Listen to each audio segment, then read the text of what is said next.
What's up, guys? Welcome back to Boo Boo's Garage. I just want to make a quick little video, give you guys a brief update of what's been going on. Transmission went out on me in the GMC. I've been researching vehicle prices, looking at transmission repair options, ballpark between the transmission and the heater core, looking at about $5,000 to get that truck back going how it should be. So I'm still researching everything. I got quotes from local shops. I got quotes from rebuilds, replacement units, and salvage units. Just I don't really trust a salvage unit. I can get that for cheap, but it's not really the route I want to go if I fix a truck. Weighing the options between fixing it and replacing it. But I go down the rabbit hole, start researching trucks and looking at all the issues that everything has in 2026, 2025 model trucks, 2024 model trucks. Man, it's ridiculous the quality that these manufacturers are just giving to us and expecting us to deal with horrible design flaws. So that's what I'm looking at right now. I'm trying to weigh out the pros and cons of everything. But in the meantime, there's not really much I can do at this moment. About a month or two out on anything that I decide, because I'm not going to make an impulse purchase. I wanted to show you guys what I've been working on to keep my brain off of all this research and everything. I've got a 3D printer now, new side project kind of deal I've been working on here. If any of my fans, followers have a 3D printer, you're probably familiar with the Gridfinity system, but I just think that's the coolest shit ever. These socket holders I found, they're free to print. If you do have a 3D printer, they're free to print out. I did black for metric and white for standard. That's the only two colors I have right now.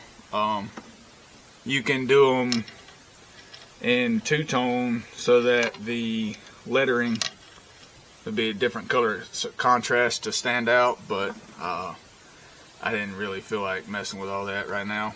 But look how cool that is. They just sit down in there in that little grid, and they don't go anywhere. They lock in place more or less.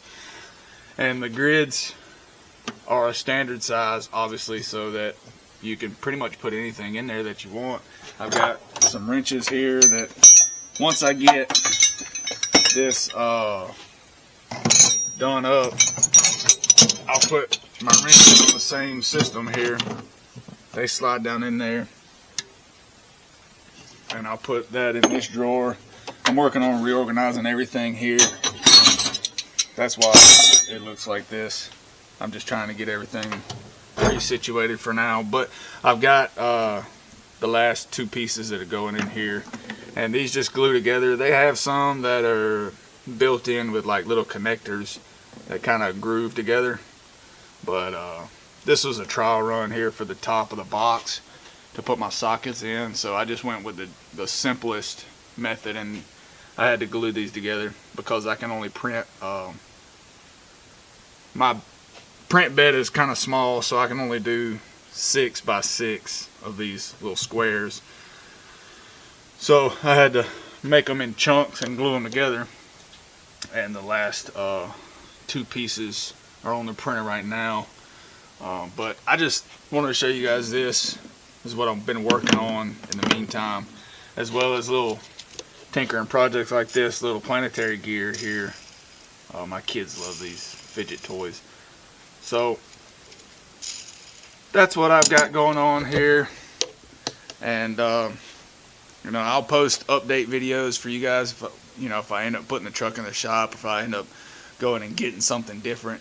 I did test drive a Tundra last week, and I just wasn't absolutely floored by what it had to offer. It was a mid-tier trim package. It had air-conditioned seats, heated and air-conditioned seats. It had touchscreen radio, adaptive cruise control. But that's stuff you can get on any make of a mid-level trim package. The Lariats have that. The Laramie Dodges have that. The LTZ Chevrolets have that. So it wasn't anything just absolutely mind-blowing. Again, still researching all my options, and I'll keep you guys updated. In the meantime, y'all be good to each other and go work on something.